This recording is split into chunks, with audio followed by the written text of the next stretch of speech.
gente chama Marilu Cabanhas. Bom dia, Marilu.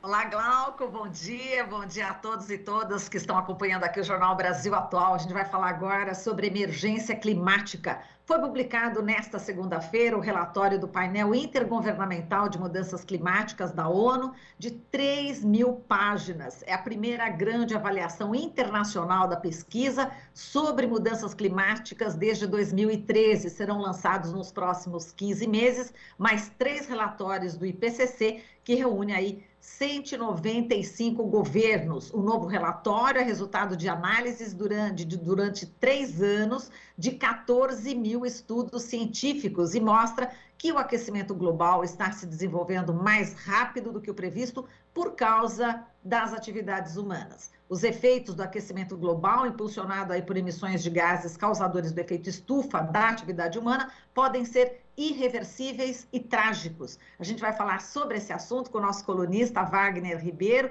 ele que é professor do Departamento de Geografia da USP e do Programa de Pós-Graduação em Ciência Ambiental. Oi, Wagner, bom dia, seja bem-vindo. Obrigado, bom dia a quem nos acompanha.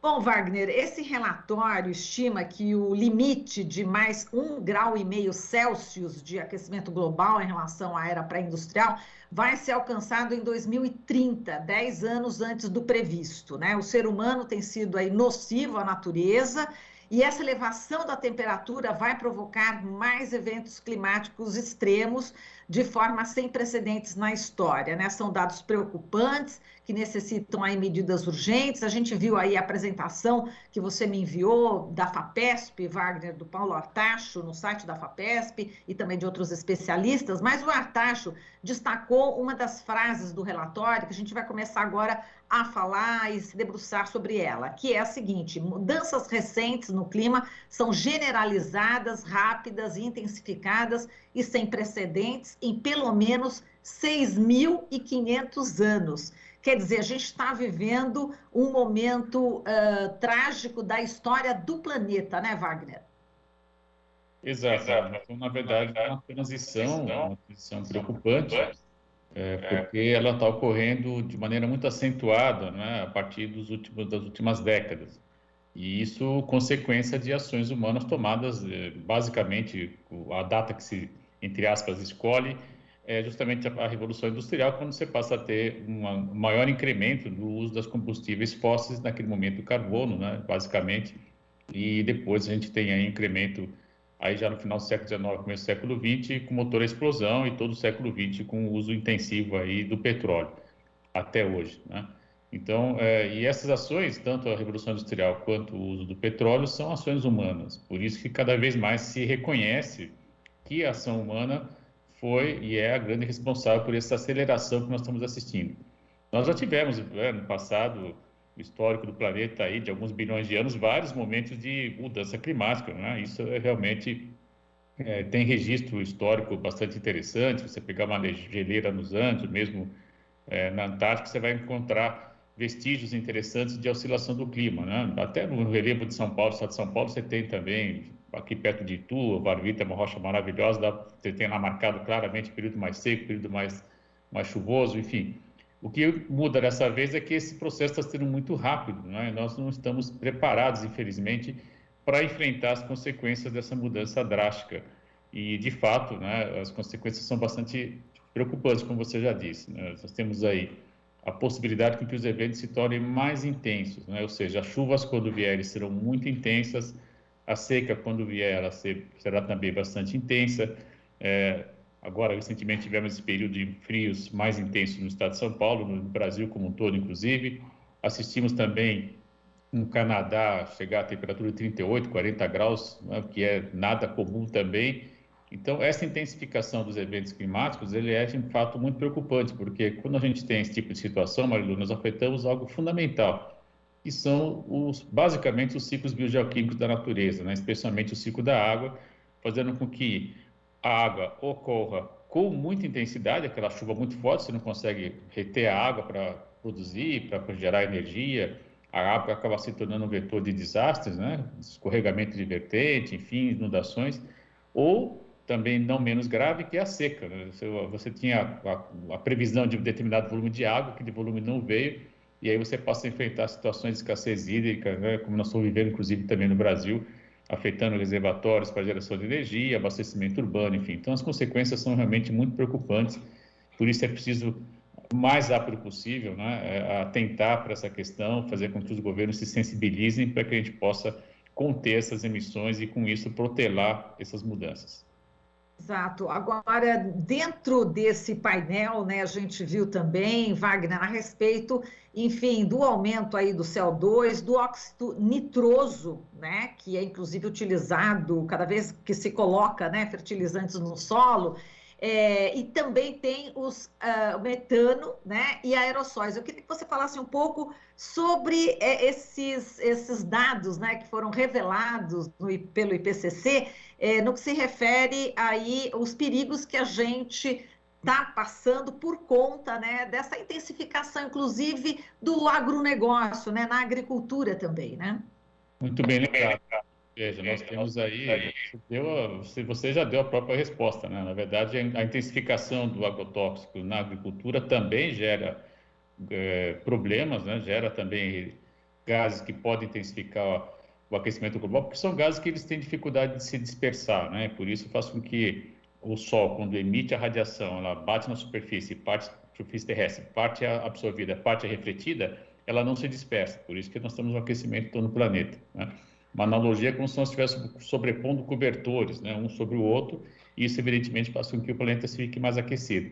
No caso dos aerossóis, né, é um termo talvez não muito usual, mas é basicamente a poeira, né, que está aí nas cidades. Então, por que a gente tem poeira? Fumaça, né, de queima de combustíveis fósseis, queimadas também gera muita poeira, né, resíduo de pneu também gera muita poeira. Então, esses aerossóis, se você pegar os grandes centros urbanos, não só no Brasil, mas pegar, por exemplo, Pequim, você pegar mesmo Londres, enfim, cidades grandes, as chamadas megacidades, com mais de 10 milhões de habitantes, você vai ter aí também uma cobertura muito importante, né, e de poluição que faz com que também a temperatura se eleve nessas localidades. Então, esse conjunto de ações, né, mostra claramente que a nossa participação, a participação da sociedade, a participação humana, ela é de fato importante, né?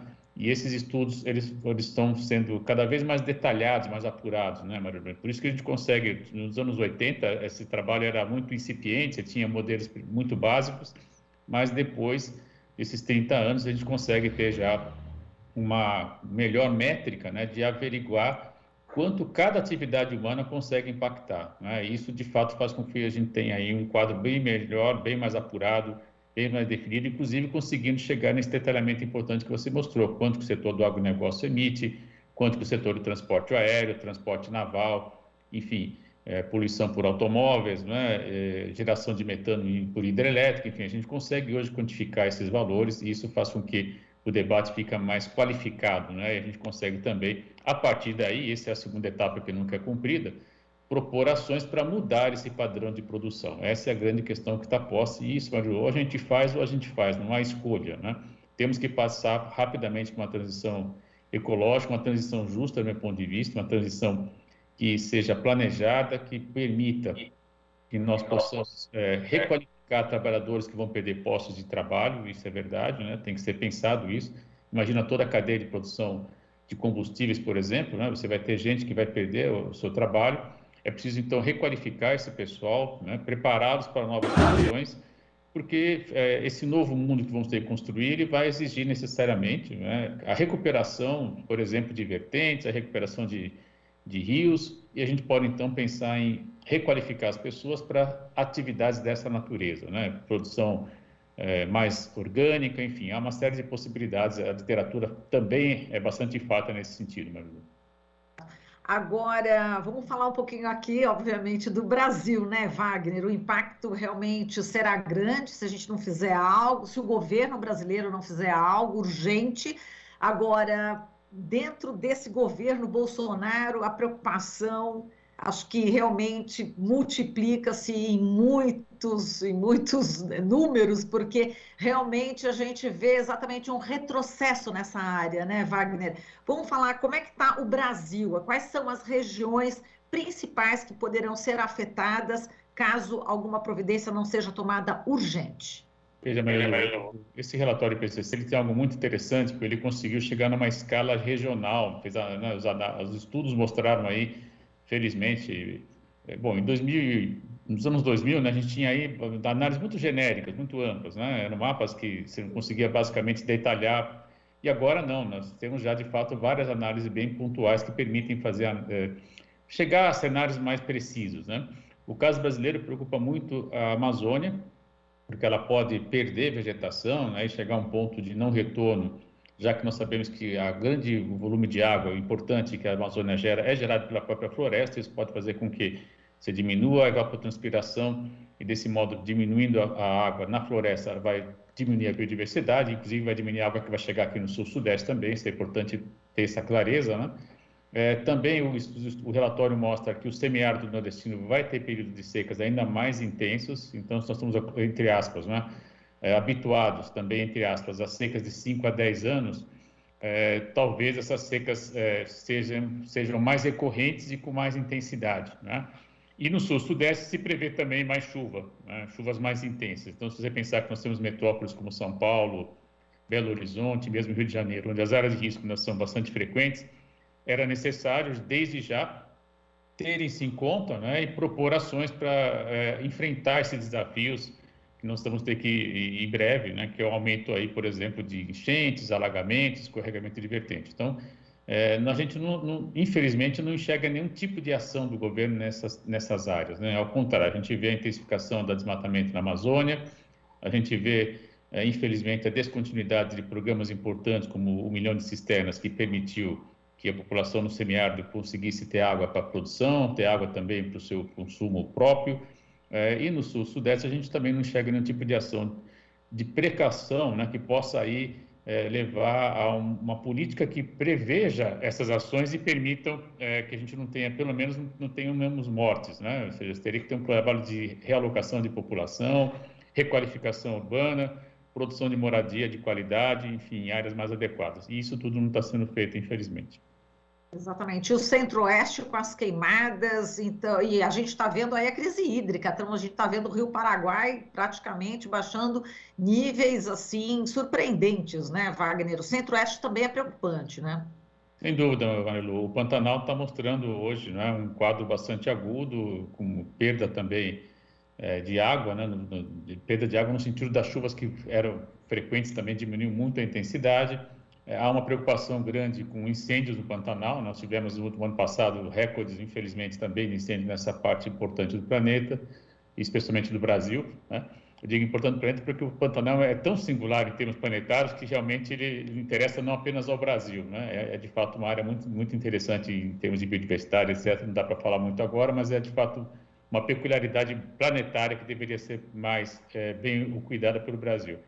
E no semiárido e no cerrado a gente tem de fato hoje a grande zona de expansão, né, de produção agrícola, com a soja e gado, essa dobrada, hora um, hora o outro, hora os dois, avançando rapidamente. E nós sabemos que o cerrado é o grande vertedor de água para o país como um todo, né? Nós temos ali as nascentes de rios importantes que vão verter tanto para a Amazônia, que vão verter para o sul-sudeste, né, Bacia do Prata, que vão verter também para o semiárido, né? Por exemplo, a gente pega também ali a Bacia de São Francisco. Então, é de fato o grande vertedor de água.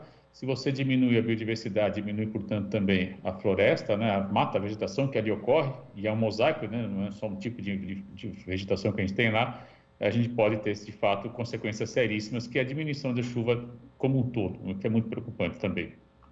Bem, então, havendo um outro aspecto importante aí do relatório, Wagner, sobre os oceanos, né? Que os oceanos absorvem 70% das nossas emissões, só que no futuro pode absorver só 38%, né? E mais o CO2 será menos absorvido mesmo, né? Vai ficar mais quente ainda o planeta? Exato. Veja, na verdade, a questão dos oceanos é sempre muito complexa, né? Não tínhamos até o começo do século agora muita capacidade de averiguação dos dados, né? Não havia uma dificuldade de mensurar o quanto está sendo absorvendo e quanto está sendo absorvido, desculpe, e quanto está aquecendo, né? Mas a partir de projetos que instalaram diversas boias, né, oceano afora, isso melhorou muito, né? Não tem ainda na quantidade de dados necessária, é evidente, mas houve uma melhora importante. E a partir dessa coleta, então, real, empírica, né, se consegue projetar como era no passado, para ver como estava hoje, e aí se projeta a partir do que era no passado e a situação atual, com o volume de mudanças, o que pode vir a acontecer no futuro. E, de fato, o oceano passa a ter um papel importante. Até se a gente for pensar em termos de planetário, né, a maior superfície que nós temos não é a terrestre, é a oceânica, né? Então, é razoável imaginar que, de fato, esse fluido, né, se pensar que o oceano é uma água, é água, é um fluido, grosso modo, a gente tem, de fato, aí, ao aquecer esse fluido, mais dificuldade de resfriá-lo. Então, por isso que os oceanos têm gerado muita preocupação. Me lembro de um evento que nós fizemos em 2002, no Instituto de Estudos Avançados, e naquele momento já tínhamos algumas questões sendo debatidas em relação ao aquecimento do oceano, era ainda tudo muito incipiente comparado ao volume de dados que nós temos hoje, mas, de qualquer modo, já estava presente lá a preocupação do aquecimento que os oceanos acabam trazendo. E aí a gente passa a ter, com esse maior detalhamento, a necessidade de uma política também para a preservação dos oceanos, né? E passa, inclusive, pelo limite, né? Essa zona de costa ela é fundamental. Nós temos aí que ter um trabalho mais apurado, mais cuidadoso com a área de manguezal, por exemplo, né? Com a própria linha de costa, né? Ocupação, e nós temos, no caso brasileiro, grandes cidades na beira-mar, se pensar Fortaleza, Recife, Salvador, Rio de Janeiro, só para citar quatro.